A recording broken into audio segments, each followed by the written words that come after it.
Hi guys, welcome in MTG Game State. I'm here with the Discord, your boy Peanut Butter on co-host. He's gonna be here chilling. Maybe if he has something to say, feel free to interject. No worries though. No worries though. Here for color commentary. Here for color commentary, yeah. And we got some good hits on the Market Watch today, and I got some news, some controversial things to talk about. We don't usually talk controversy on the show, but I think it's a part of Magic's history moving forward. We're gonna be talking about some cool stuff, historic stuff, and just the usual money. So let's get it going. Boom. And no, I didn't get a haircut. I'm just in ponytail mode for you. Sorry guys, I'm still bumming it. If you watch our YouTube playlist, you'll see, I guess, a visual record of me losing my sanity while doing these. So that's pretty funny. Now, anyways, Peanut Butter, I don't know how much you know about Aether Drift. I kind of don't know shit. So, the city of Jaipur is burning with excitement as engines rev and racers prepare for the event of a lifetime. You can join in on the fun February 14th, and I know we just talked last week and even 2 weeks ago about how the current set coming up for this January will be Innistrad Remastered, where we just get all the Innistrad sets blasted in our face. So I'm kind of moving on now into February just to get a little ahead of ourselves and keeping you informed. We'll try to drop these videos off the day after they appear live too. We'll see how that goes. So anyways, February 14th, 2025, we're going to have the first set of the year with Aether Drift. As we kickstart an epic year of standard legal sets, you can follow Chandra Nalar and the Jaipur Grand Prix, a race across 3 planes for a life-changing prize. So Aether Drift isn't even going to necessarily be about Kaladesh, Avishkar, more on that later. It's going to actually have a couple other planes we haven't seen too. People are hoping for Jace, the blue planeswalker, his home plane of Vern might be in this. We'll see what happens.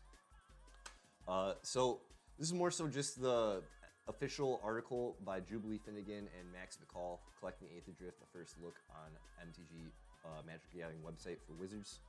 We'll have all the links in the description and all that. I just wanted to real quick just see first look at what the set expansion stuff is going to be like, and just kind of like what we're going to be, and we have the set codes right in front of our face.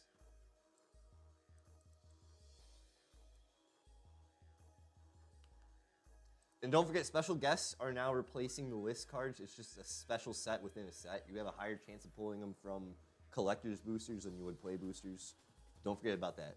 So MSRPs on the price are going to be as follow. Play boosters will be $5.49, rounding up. Let's say that might even be a little bit under $6, halfway there. Collector's boosters will be $24.99. I think that'll round up to like $25 after tax, depending on where you live. I don't think it'll be close to 30, but maybe. Commander deck will be a little bit under $45, $44.99. Bundles will be $53.99. And then Finish Line Bundle, which seems to be like where you're probably gonna get super crazy prints and variants that aren't normally in the special guests even, probably that highlight the set. That's gonna be $80. Key dates, just real quick, the very first thing I wanna focus for the stream is the Story Podcast, Racing into Aether Drift on January 10th. And then Aether Drift Story, and then the debut and preview. That's January 13th and 20th and January 21st, respectively. Those are usually pretty big. Usually the first 2 weeks of a set are big because Wizards of the Coast on their Twitch website does a big like Twitch stream and introduces everyone to everything. So that's kind of where I like to try to like pay attention. Hopefully we can co-stream that. They're like little afternoon chill, informational, like TED Talks, you know? So that is we're just gonna move on. I just wanted to say that's the little product guide for Aether Drift. Get a little sneak peek, get a little taste of what's to come. The collector boosters I think are probably gonna be worth getting in 2025 more than a play booster. We'll see. But a little bit under $30, I understand it's a little bit too much bang for your buck. And it looks like our commander deck colors are gonna be Tamur with Sahili, and we got Ganti. Maybe no, it looks like this looks like a zombie from Amonkhet, actually. We might have Amonkhet zombies in Esper. Okay. And then the bundles. The bundles are always nice. You get the special die. Everyone goes crazy for them. It's a good gift for your friends. Finish Line Bundle is what we're going to look at real quick before we get out into the next stuff. Inside first place worthy prize, we'll have more details to share in the future, but for now, here's what you can expect. 6 play boosters, 2 collector boosters. You get a land set, and then some promo cards in traditional foil extended art with new artwork. First place foil box topper pack of box toppers. Those are always nice to get. Yo, these bundles might be the new booster sets. We'll see. We'll see. And then pre-release packs are always nice to pick up at, like, usually around $30, $35 after tax, depending on where you live. So those are always good to pick because they're gonna have, I think they'll have a collector booster, and then they're gonna have regular play boosters. So there you go. Links will be in the description of the video, and if I messed up anything, let me know in the comments. As always, you know I'm a goof. So again, PB, going back to what we were talking about real quick, about street sharks, what that shark creature type reminded me of from Foundations, and I even saw Thunder Junction as a shark. We got news. Nathan Ball on the article over at MTG Rocks, which is a website I usually like to peruse.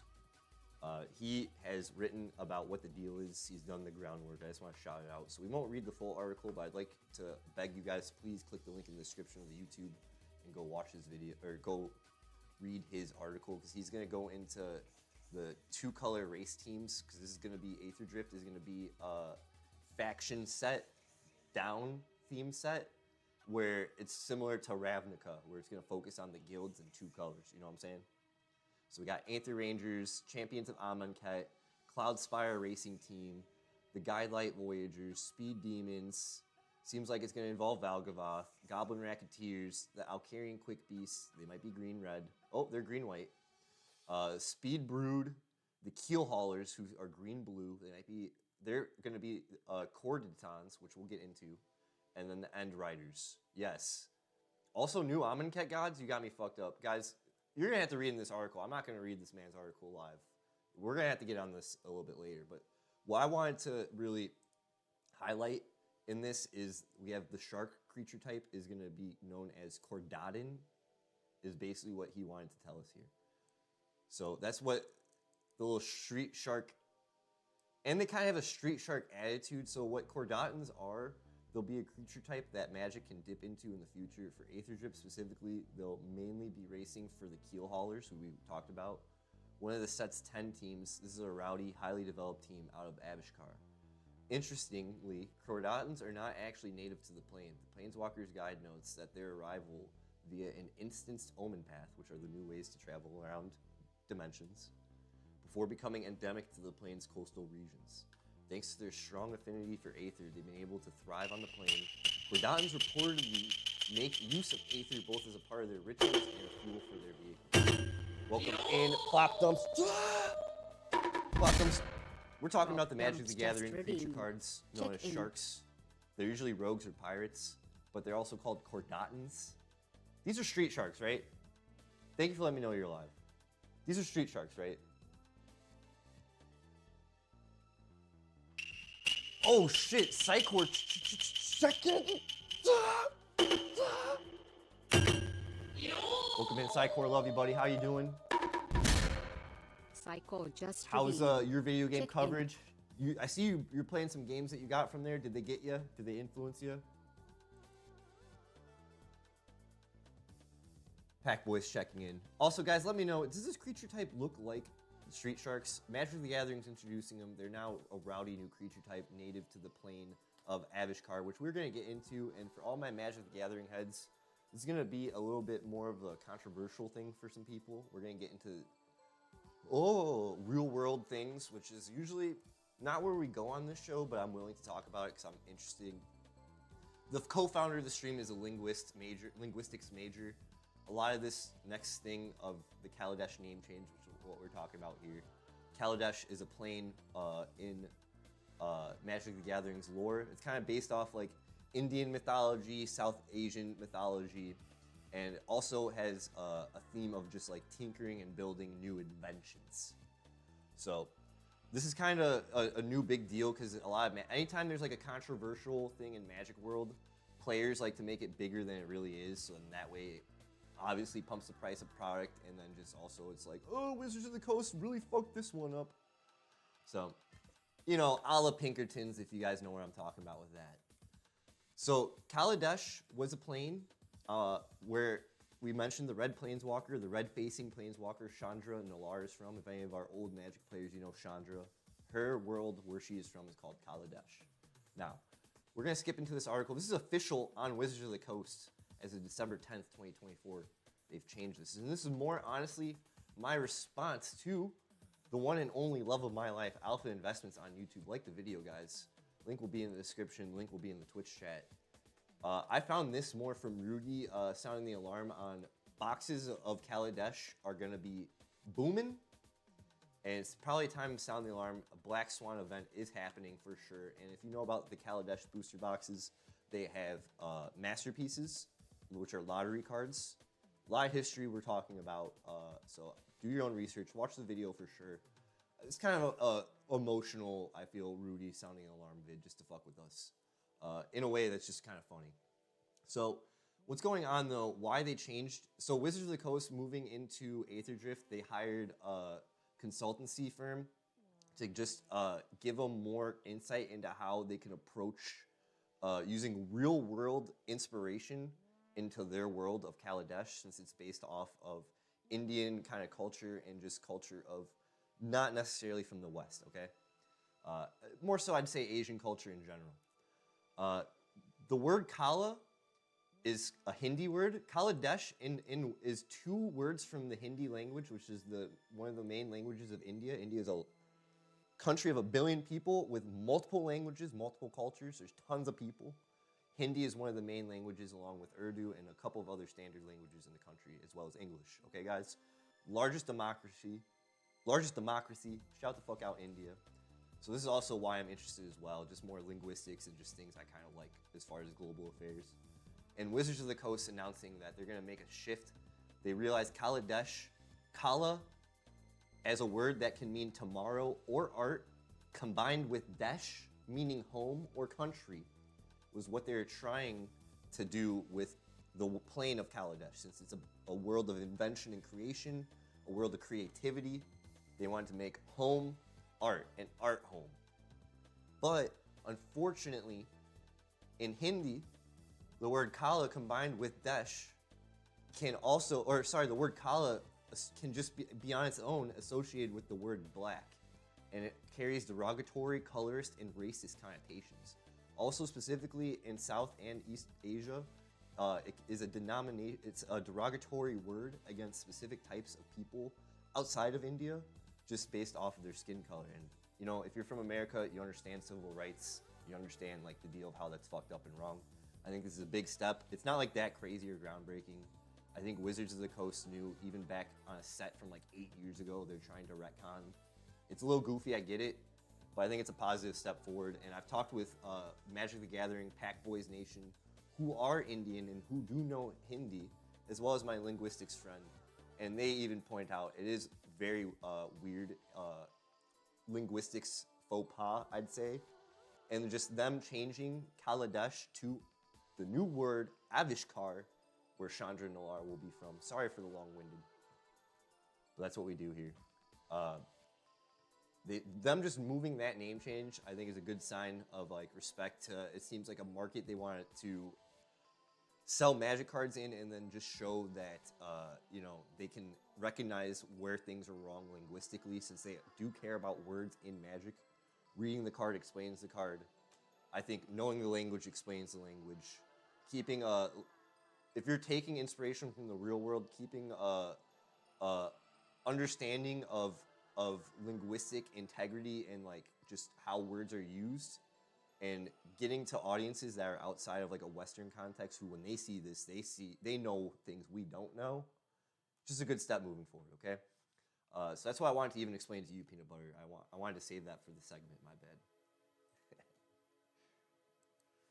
All right. So enough with the little crazy serious political. It wasn't really that political talk. In the Magic the Gathering community, they like to make a big deal than what they really is. I want to get into the finance portion, the things I really care about. If anything, money's the most political, isn't it? So we're gonna get into that. We're gonna get into the market watch. I want to get the tunes back on. Un momento. So first card on the market watch today, and PB, thank you for joining in. I think you're gonna be excited. This is kind of a OG card from the dark, if you know what that set is. The first expansion, I think it's the third expansion in Magic the Gathering. Gaia's Touch is a 2-drop, green, 2 pips enchantment. It's got a 0 ability, a free ability. Oracle update text is, you may put a basic forest card from your hand onto the battlefield. Comes in untapped. Only activate this at sorcery speed and only once each turn. But it also could be sacked to add 2 green. Corvold is going to love this. Anything that's going to do free landfall is going to love this. I got a market listing as of December 9th, 2024. Average listing on TCG players $2.35. Market's buying at $2.35. Average listing is coming up to $2. But it says here, this thing's a little delayed. This might be a week or two until we see the little thing move up. Up top on MTG stocks is where we usually like to read. Like I said, average listing is coming up to $2. Market's buying at even $4. So they're trying to even get to what they can of this card if it's even on TCG player. Any thoughts, PB? Let me know for sure. I just thought this is good for landfall and just anything with sack and enchantment.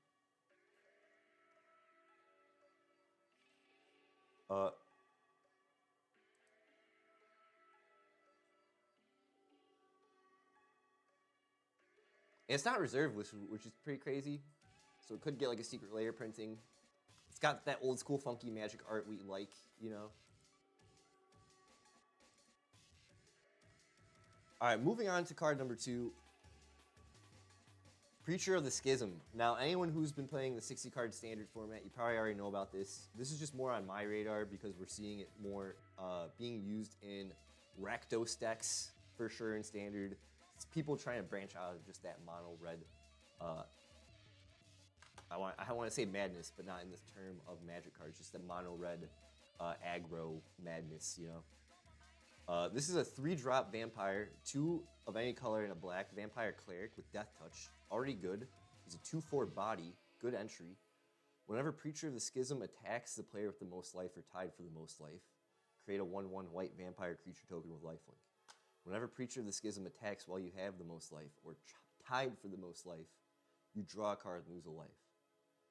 Insane draw value tied to a thing that's going to give you a body that can give you health. I don't know, I think he's just doing way too much, especially in a standard package. And I was reading in my finance news that Lost Caverns of Ixalan has just been pumping out cards that are good for the Rakdos standard archetype. Now, real quick, we got a market listing of $4.48, but average people are buying at is $5.12. I think that's pretty crazy.